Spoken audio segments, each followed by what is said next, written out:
सहजोबाई हुई है, आगरा में शिकबो और रुकी हुई है, दयाबाई हुई है। और वैसे तो स्त्री जाति में आदमी से ज़्यादा धैर्य, आदमी की तुलना में ज़्यादा शक्ति, आदमी के मुकाबले ज़्यादा साहस, आदमी से ज़्यादा निडर,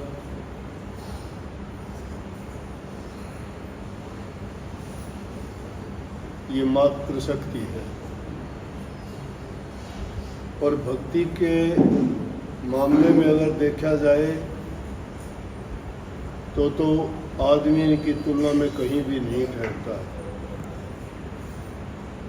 सेवा भक्ति जो ये माताएं कर सकते हैं, कोई इंसान ऐसी सेवा नहीं कर सकता।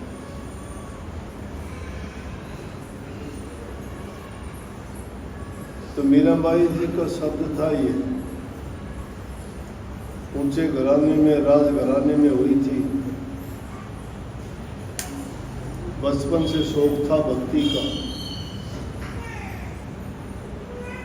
जिस घर में जैसी चर्चा, जैसे विचार, जैसे ख्यालात परिवार के लोगों के होते हैं, बच्चों को सिखाने की जरूरत नहीं, उनमें वो संस्कार अपने आप आ जाते हैं।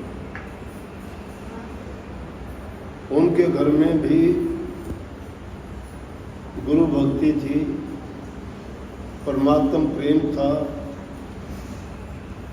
वहाँ ज्ञान की चर्चा होती रहती थी। और अपने पूर्वजों से उन्होंने ये संस्कार पाए थे। और बचपन में ही उसने अपनी दादी से जब बात हुई तो कह भी दिया था कि मैं तो शादी करूंगी तो कृष्ण जी से ही करूंगी। जबकि छोटी सी उम्र थी, उसको पता ही नहीं था। और हमारे देश के संस्कार ये थे नारी जाति के लिए कि एक बार जिसके साथ शादी होगी वही उसका पति रहता था।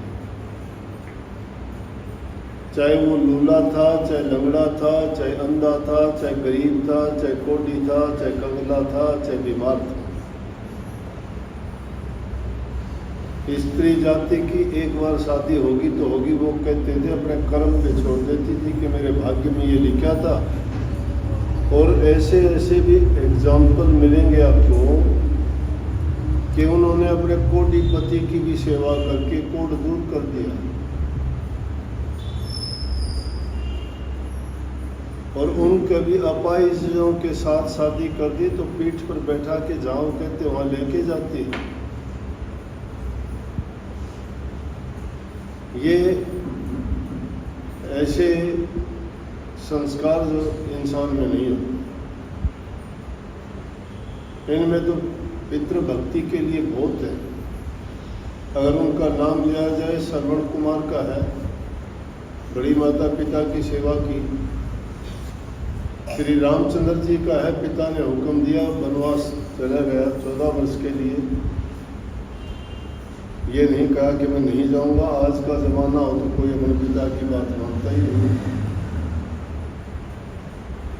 परशुराम जी थे, अपने पिता के कहने से जो उनके पिता ने हुक्म दिया वही कर दिया। पिता की आज्ञा के कारण गणेश जी ने अपने पिता को अपने घर के अंदर नहीं घुसने दिया। उसकी माँ ने हुक्म दिया था, मैं सलाम करती हूँ, अगर कोई अंदर आए तो आने मत देना।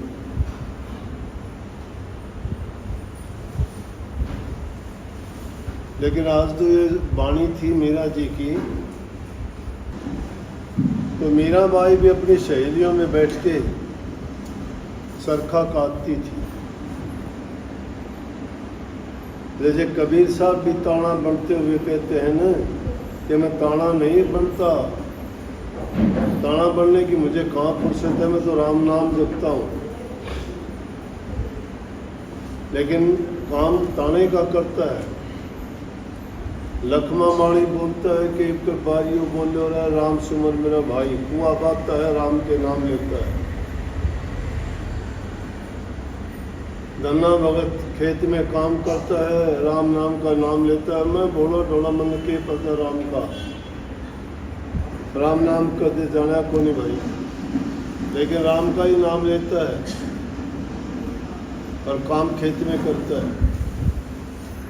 इसी तरह मीरा बाई भी कहती है चरखा पर हटा ले। बहुत गहरा मतलब है इसका।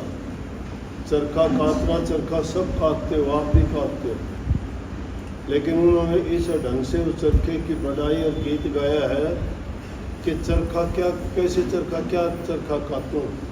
चरखा काटने से मतलब है प्रभु भक्ति करने से, कि मैंने भक्ति करने वाले कोई कर्म ही ऐसे नहीं किए तो अब मैं उसको कैसे याद करूं। किसका काटना काटूं, और लेकिन उस काटने के लिए मैंने घर छोड़ दिया, बार छोड़ दिया, माँ छोड़ दी, भाई छोड़ दिए, गहने छोड़ दिए, शादी छोड़ दी, खान पान छोड़ दिया, सब कुछ त्याग दिया।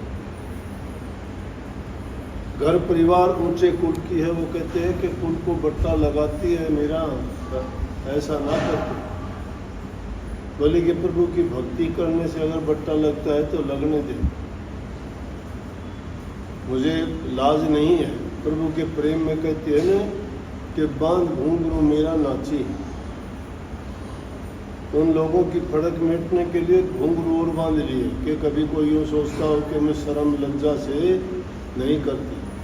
दीवानी है श्री कृष्ण जी के प्यार में। भक्ति ऐसी होती है, जब सच्चे रूप से आदमी जिसके साथ जुड़ जाता है वो लज्जा त्याग देता है, परवाह नहीं करता, निर्भय हो जाता है।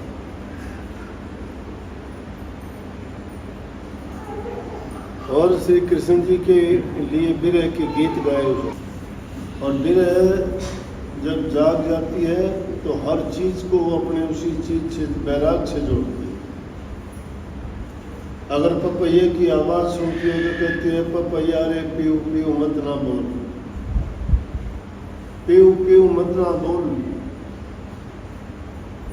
अगर ये किसी सुहागन औरत को पता लग जाएगा और उसका पिया परदेश में होगा तो उसको बैराग पैदा हो जाएगा, वो अपने पिया के बिना नहीं जी सकेगी। यहाँ पिया से मतलब हम सब का पिया परमात्मा है। राधा स्वामी की वाणी में आया भी है, राधा स्वामी मात पिता पति मेरे, राधा स्वामी चरणन सुख घनेरे। राधा स्वामी मात पिता पति मेरे सब नाते उसके साथ हैं। पहली वाणी में जो बात कही थी ना कि सतगुरु मेरे बड़ो हिमाती, और तू एक बतेरा है। इसका मतलब तू एक बतेरा के तू बाप भी है, तू भाई भी है, तू बेटा भी है, तू सहाय भी है, तू नौकर भी है, तू वैद्य भी है, तू हकीम भी है, तू डॉक्टर भी है, और मेरा सेवक भी है, मेरा अंगरक्षक भी है। सब तरह से जो तुम्हारी रक्षा करता है, इसलिए कहीं तू एक बतेरा, औरों की जरूरत ही नहीं है। जब सारी चीजें एक जगह मिलती हैं तो औरों की जरूरत क्या। और इस दुनियादारी में हमने घूम के परख के देख लिया कि सब जगह स्वार्थ से भरी हुई है ये दुनिया, लालच से भरी हुई है, मतलब ही दुनिया है। जब तक जिसका मतलब हल होता है तब तक वो उसको प्यारा लगता है, नहीं कोई किसी को अच्छा नहीं लगता। ना किसी को रूप रंग प्यारा है, ना किसी को धन प्यारा है, लालच प्यारा है। जिसका जहाँ से लालच पूरा होता है वो उसको अच्छा लगता है। नहीं तो आज के युग में तो भाई भाई का गला काटता है, बाप बेटे का लड़ाई झगड़ा होता है। क्यों? ऐसा किस लिए? कोई लज्जा शर्म रही नहीं।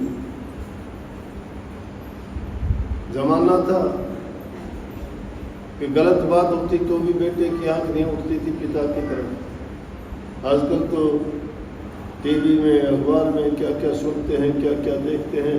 दो चार केस तो यहाँ मेरे पास भी आ जाते हैं, मेरे बेटे ने ये कर दिया, मेरी बहू ने ये कर दिया। पति पत्नी की नहीं बनती, बाप बेटे की नहीं बनती, भाई भाई की नहीं। क्या जमाना आ गया। तो अच्छे संस्कार और अच्छी भावना लोगों में अगर होगी तो शांति कायम होगी। और जहाँ शांति नहीं है, प्यार नहीं है, एक दूसरे का इतबार विश्वास नहीं है, तो वहाँ पर तो यूँ समझो कि जैसे नरक का बासा है। नरक में ऐसे ही तो है। सब लोग दुखी हैं, एक दूसरे को देख के खुश। तो मीरा जी की बात थी, ये पहले तो श्री कृष्ण जी की भगत थी, लेकिन रविदास जी भी इनके गुरु बने। रविदास जी थोड़ी नीची जाति के थे, लोगों ने बहुत कही मीरा तू राजपूत घराने की है और तू किसको गुरु बना लिया तूने? बोले अरे ज्ञान का कोई जाति नहीं है, भक्ति जो करता है परमात्मा का है। गंगा में चाहे कितने भी दूसरे पानी डाल दोगे तो गंगा जल ही बन जाता है। संतों की कोई जाति नहीं, जात नहीं, जगदीश के संतों के बिना जो फंसा जात मर उलट सोरासी।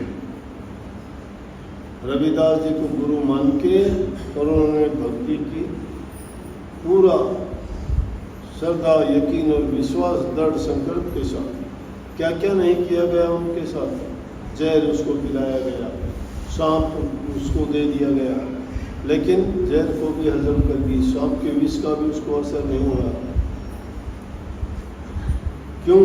कि जिसके हृदय में सच्चाई है, जिसका रखवाड़ा कुल मालिक है, उसका दूसरा कौन बिगाड़ सकता?